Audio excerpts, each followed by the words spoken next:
The air is thick, heavy with the weight of silent observers. They sit across the polished table, faces impassive, eyes holding a clinical sort of pity that makes my skin crawl. He sits beside me, a statue carved from forced calm, his hand resting on mine in a performance I can barely stomach. This is it. The moment the paper hits the fan. The moment the carefully constructed world shatters. A man clears his throat, and the sound echoes in the cavernous room like a gunshot. He slides a document forward, sterile white against the dark wood. My husband reaches for it, his fingers steady, but I feel the tremor beneath his skin, the fear he's trying to mask. He picks it up, his eyes scanning the dense paragraphs. His brow furrows, a tiny crease appearing between his eyes. Then it spreads. The color drains from his face, leaving it a ghastly white. His hand tightens on mine, squeezing so hard it hurts. He lets out a small sound, a choked gasp, and his free hand goes to his chest. He crumples inward, not dramatically, but like a building imploding, starting from the core. His eyes roll back, and he slumps forward, his body hitting the table with a sickening thud. The document flutters from his grasp, landing face up. The headline stares at me, stark and final. Acquisition complete. Let me know where you're watching from and what time it is. And if you haven't already, please subscribe. It helps me more than you know. He loved telling the story of how we met. How he saw me across the crowded room, a splash of color in a sea of gray suits, and knew, instantly. He called it fate. I called it good timing and a shared love for bad cocktails. We were opposites in all the ways that made sense, the kind that spark. He was driven, ambitious, building his empire from the ground up with sheer force of will. I came from legacy, old money, the kind of wealth that doesn't need to shout, it just is. My family's trust had been around for generations, a silent, powerful entity managed by a council of stoic, gray-haired men in even grayer buildings. It provided me with comfort, security, and an endless stream of passive income from investments I barely understood, managed by people I implicitly trusted, because that's what you did. You trusted the trust. He admired my background, not in a greedy way, or so I told myself. He saw it as a different kind of strength, a stability he hadn't had growing up. We agreed early on to keep our finances mostly separate. My trust income was mine, handled by the council. His business revenue was his, fueling his growth. We had a joint account for household expenses, vacations, shared dreams. It worked. There was no need to merge everything, no need to complicate the independence we both valued. Or, that's what he said. And I believed him. I believed everything. My family had set up various investment portfolios within the larger trust structure, designed for long-term growth. They were managed passively, the statements arriving quarterly, thick packets of numbers and legalese that I usually just filed away after a cursory glance. It was boring money, the kind that accumulated quietly in the background of life. I had access to the funds, of course, could request distributions, but I rarely did beyond my regular allowance. The bulk was meant to stay there compounding. It felt safe, unshakable. The first tremor was subtle, a glitch in the matrix I almost dismissed. An email from the trust administrator's office. Routine notification about a large outgoing wire transfer. Except, it wasn't a distribution I had requested. My stomach did a strange flip. I clicked into the details. The amount was significant. 6 figures. And the recipient. The name was unfamiliar. A university's financial aid office. My mind raced. Had I forgotten something? A charitable donation? A distant relative's tuition? The memo line was sparse. Loan repayment. It made no sense. My own student loans were paid off years ago. His were too. We had no children, no family members needing tuition support of that magnitude. I felt a prickle of unease, small but insistent, like a stone in my shoe. I logged into the online portal for the investment account the transfer had come from. This was unusual for me. I usually let the professionals handle it. Scrolling through the recent activity, I saw it, clear as day. The wire transfer. Outgoing. Unauthorized by me. I felt a chill, cold and sharp, slice through me. This wasn't just a mistake. My investments, the money managed by the impenetrable trust, had been touched without my knowledge, without my permission. And for what? Loan repayment? Whose loans? The name of the university meant nothing to me. I didn't confront him immediately. The trust's procedures were notoriously rigid. No transfer of this size could happen without authorization. My authorization. Unless someone else had authorized it using my identity. The thought was terrifying. Had I been hacked? Was this some elaborate fraud? I contacted the trust administrators first, my voice trembling slightly as I explained the situation. They were polite, professional, reassuring. They would investigate immediately. This sort of thing simply didn't happen. A day later, I got the call back. The administrator's voice was different this time. Tighter. He confirmed the transfer. He confirmed it was authorized using the proper protocols associated with my account. He sounded hesitant. I pressed him. How? I hadn't authorized it. He explained that access to authorized transfers required specific credentials, knowledge of the account, security questions. And he paused, a signature on the transfer request form submitted electronically. My signature. My blood ran cold. My signature. My credentials. Only a handful of people knew enough about my trust accounts to even begin to navigate that system. And only one person had access to my private documents, my computer, my life, in a way that would make this possible. My husband. The air in the house felt different that night. Thinner. Charged. He came home, smiling, oblivious, talking about his day. A big deal. He was close to closing. I watched him, this man I shared my life with, and saw a stranger. I held the printout of the wire transfer details in my hand, the paper slick with sweat. We need to talk, I said, my voice barely a whisper. He stopped, his smile fading. Hey, what's wrong? I laid the paper on the counter between us. This. What is this? He looked at it and I saw it then. Not confusion, but a flicker of something else. Recognition. Followed by a mask of practiced innocence. What is that? A transfer? From your accounts? Yes. A large one. To a university. For loan repayment. And I didn't authorize it. My voice was steady now, dangerously so. He picked up the paper, his fingers tracing the numbers. He shrugged, a casual, dismissive gesture that made my stomach clench. Huh. That's weird. Must be a mistake. Did you call the trust? I did. They say it was authorized. With my credentials. My signature. My eyes locked onto his. They say it was authorized by someone who knew my account intimately. He held my gaze for a moment too long. The casual act began to crack. Well, I certainly didn't do it, he laughed, a short, sharp sound that didn't reach his eyes. Why would I? It's your money, tied up in your trust. It's got nothing to do with me. The lie hung in the air, heavy and suffocating. My heart was pounding, a frantic drumbeat in my ears. This wasn't just about the money anymore. It was about the betrayal. The cold, calculated invasion of my privacy, my trust. I pushed. I showed him the email trail the administrators had sent, outlining the digital footprint of the authorization. The IP address matched our home network. The timestamps aligned with when he was home and I was out. The fabricated responses to the security questions were answers only he would know, details from our life together. The mask finally dropped. Not with an admission, but with anger. Sudden, explosive anger. You're accusing me? After everything? I work myself to the bone building something, and you're over here pointing fingers because of some stupid bank transfer? Your family's got money to burn. What does it matter? It matters because it's my money. And you took it. You used my signature. My voice rose, cracking with the force of the revelation. Okay. Maybe I did.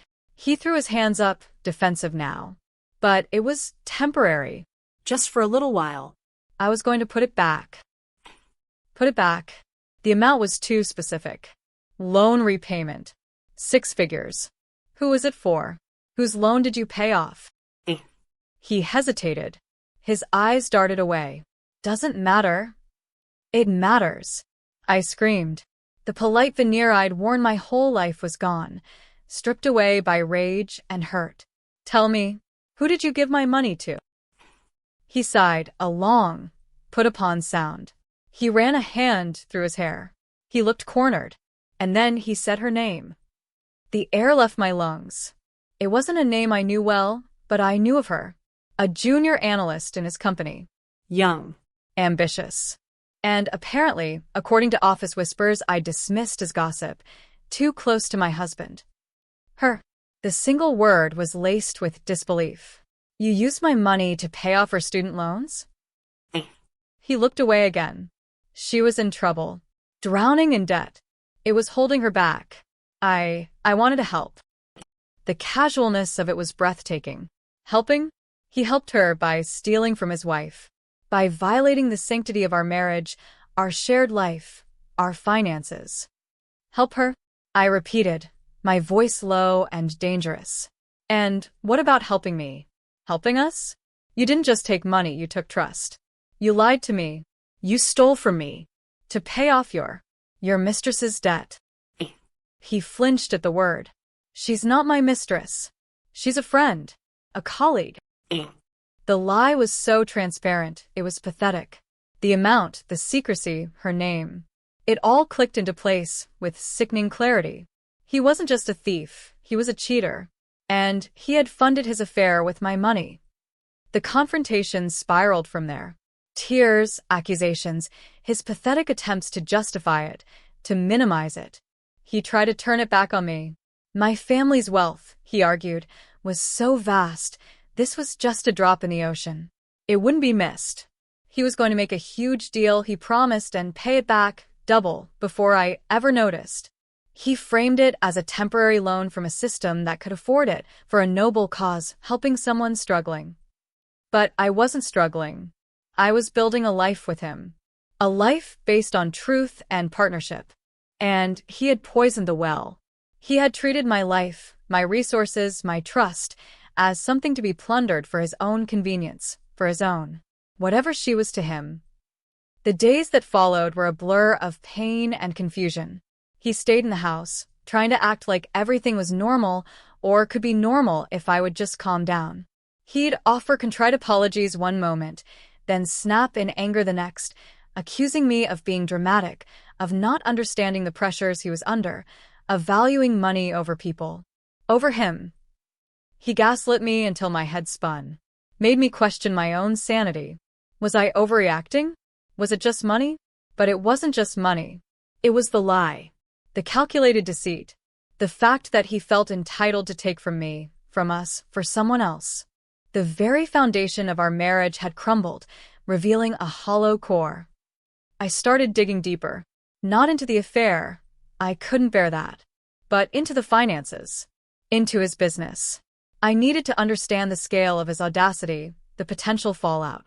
I quietly contacted a forensic accountant, a discreet professional recommended by one of the trust administrators. I didn't tell them the whole story yet, just that I needed an independent look at some complex financial transfers related to my accounts. The accountant, a woman named Clara with sharp eyes and a no-nonsense demeanor, worked quickly and silently. Her initial findings were alarming. The money he took wasn't just a random sum. It correlated almost exactly with the outstanding balance of the mistress's student loans, information he must have obtained through her. And the investment portfolio he'd taken it from? It was designated for a specific long-term growth strategy, its premature depletion causing significant disruption to the planned returns. It wasn't a drop in the ocean, it was a deliberate siphoning from a targeted reservoir. Clara's report confirmed my worst fears about his actions. It laid bare the mechanics of his betrayal, the steps he took to bypass the trust security, leveraging his intimate knowledge of my habits and my account setup. He hadn't just stumbled into an opportunity, he had engineered it. He had planned it. The financial implications were one thing, and certainly not insignificant, but the emotional damage felt irreparable. Every shared memory was now tainted. Every act of affection, every vow, Every moment of trust felt like a lie. He was a stranger wearing my husband's face. He continued his act, a strange blend of remorse and entitlement. He promised to pay me back. He talked about refinancing his business loans, about anticipated profits. He acted as though a simple repayment could fix everything. He didn't seem to grasp the depth of the violation. Or perhaps he simply didn't care. Perhaps he only cared about avoiding the consequences. He seemed confident he was in the clear.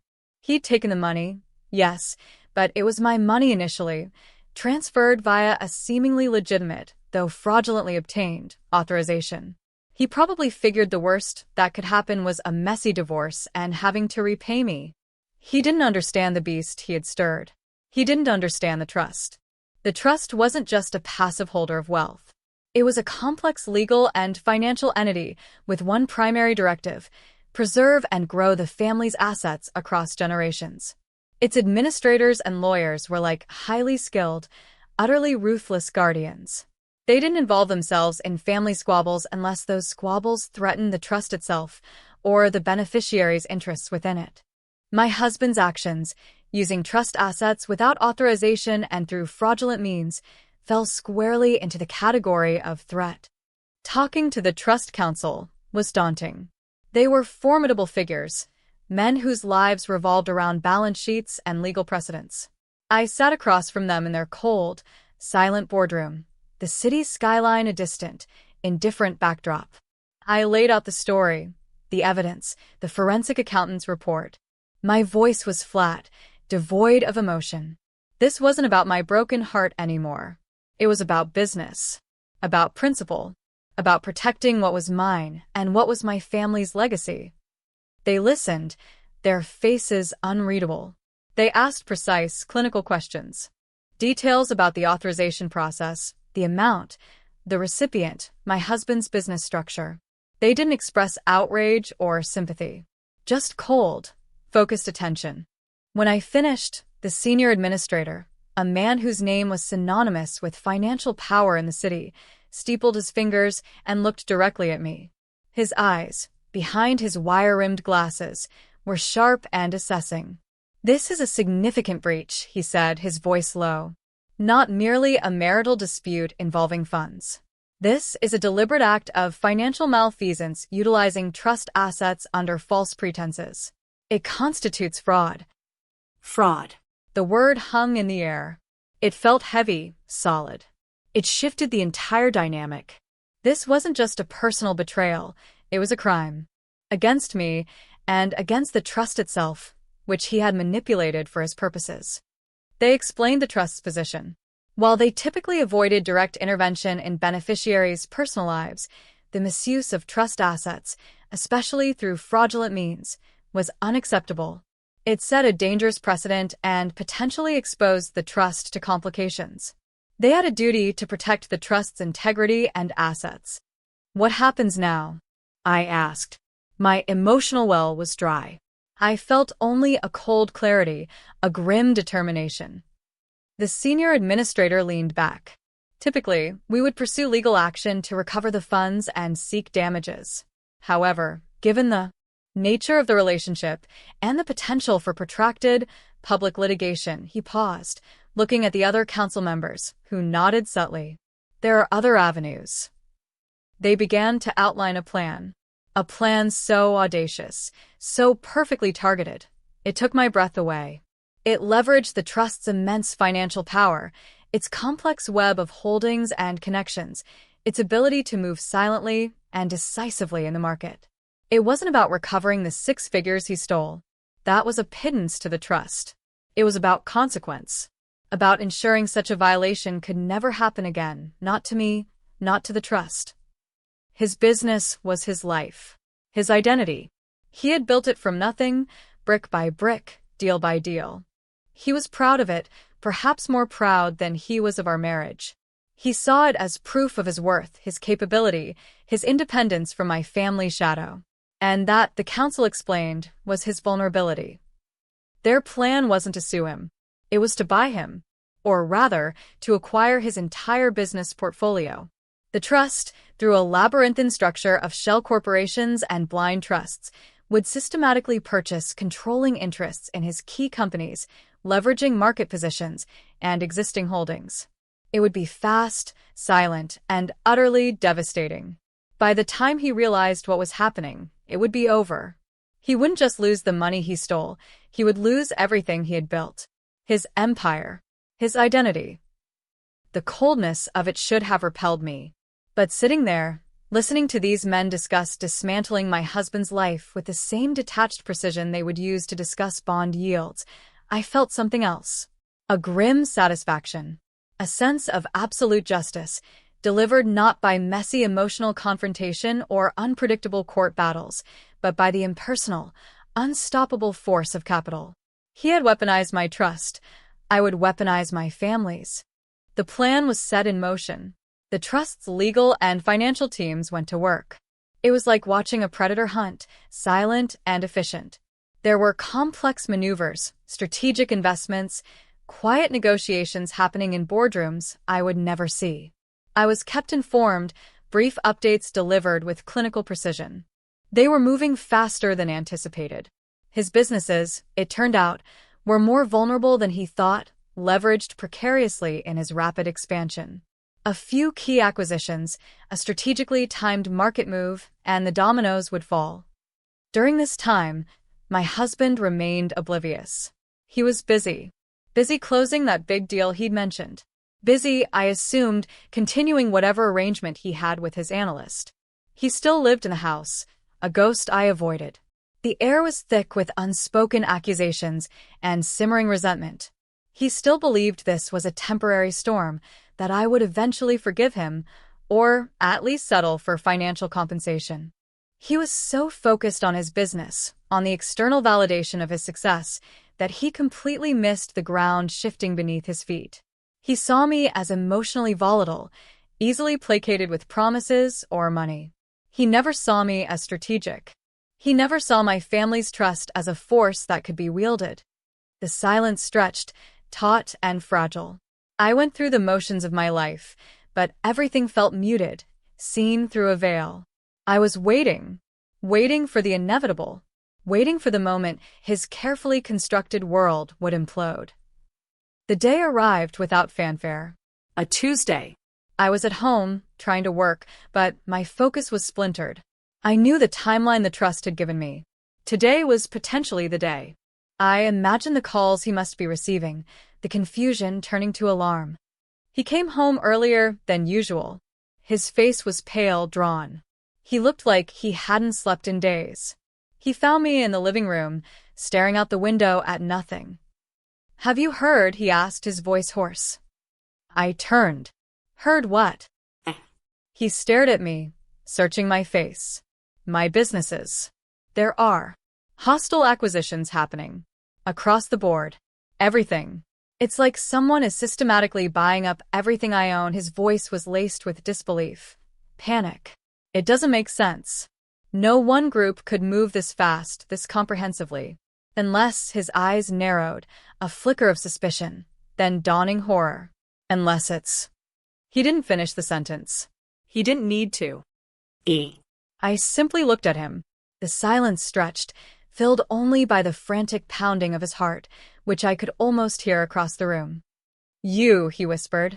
The accusation wasn't anger, but stunned shock. "You did this." I didn't answer. "The trust did this." I simply pointed them in the right direction. I gave them the reason. "But why?" He stumbled closer, pleading now. The bravado was gone, replaced by raw terror. "It was just money. I was going to pay you back. You have so much. Why would you do this?" To me? "To my life." "It wasn't just money," I said, my voice flat, devoid of warmth. "It was trust. It was me. You didn't just steal funds. You violated everything. You used my life, my resources, to build something for someone else. You thought you could take from me, from the trust, and face no real consequences. You thought wrong." His face contorted. The color drained away completely. He looked like he'd been hit by a physical blow. He opened his mouth, but no sound came out. The man who had always had an answer, a justification, a lie, was speechless. And then he collapsed. Not a dramatic faint, but a complete physical and emotional breakdown. His knees buckled, and he sank to the floor, a heap of expensive suit and shattered ambition. He wasn't crying, not exactly, but gasping, ragged breaths tearing from his chest. His eyes, wide and unfocused, stared at the ceiling. He looked utterly, completely blindsided. He had been so focused on his external success, so sure his charm and ambition could overcome any obstacle, including the inconvenience of my feelings or the complexities of my family's wealth. He saw my family's trust as a static, ancient entity, a dusty vault of money. He never imagined it could be a weapon. He never imagined I would be the one to aim it. The plot twist wasn't just that I got revenge. It was how I got it. He expected tears, arguments, maybe a messy divorce dragging through court. He was prepared for that fight. He was prepared to negotiate, to minimize, to play the victim of a vengeful wife. He was not prepared for the silent, systematic dismantling of his entire world by a force he didn't understand, triggered by his own foolishness. He thought he was dealing with a woman. He was dealing with centuries of accumulated power, finally provoked. He lay there for a long time, a broken man on the floor of the house he no longer owned, built on the foundation of a life he had destroyed. I watched him, feeling nothing but a profound, bone-deep weariness. There was no triumph, no joy, just a cold, desolate sense of finality. The victory tasted like ash. Eventually, the lawyers arrived, quiet men in dark suits who handled the practicalities. The house was part of the acquired portfolio. He had nothing left but his personal effects and the crushing weight of his failure. I didn't speak to him. There was nothing left to say. He was escorted out, a shell of the man I had married. The aftermath is quiet. The house is eerily silent without his presence. The legal work continues, the trust's teams integrating his former companies into their vast holdings. His name, once prominent, slowly fades from the headlines, replaced by impersonal corporate announcements. The Mistress, I hear through oblique channels, is gone. Fired. Her student loans paid, yes, but at a cost she likely never imagined. She gained financial freedom but lost her job and her, whatever he was. A cold transaction. Paper trails more powerful than emotions, just as I had learned.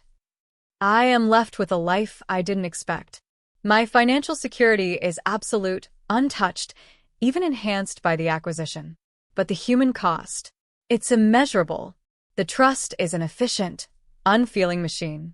It delivered justice, yes, but it was a cold, clinical justice. It protected its assets, restoring order to the financial chaos he created. But it couldn't restore my trust. It couldn't mend my broken heart. I walk through the rooms of the house, now legally mine again, feeling like a stranger. The air still feels heavy with the ghosts of what was and what will never be. He taught me a terrible lesson about betrayal, about the hidden costs of ambition, about how even the most intimate bonds can be severed by calculated selfishness. And I, in turn, taught him a lesson about the quiet, unstoppable power of legacy and the devastating consequences of underestimating the person you betray. The silence is vast. I am free, I suppose. Secure. But the price feels infinite. I look out the window, at the city lights beginning to twinkle in the distance. It's a big world out there, full of complex transactions, seen and unseen. Some are built on trust. Others are built on paper and the cold, hard reality of who holds the ink. If this story hit close to home, I'd love to hear your version in the comments. And if you haven't already, subscribing helps bring more of these stories to life. Thank you for being here.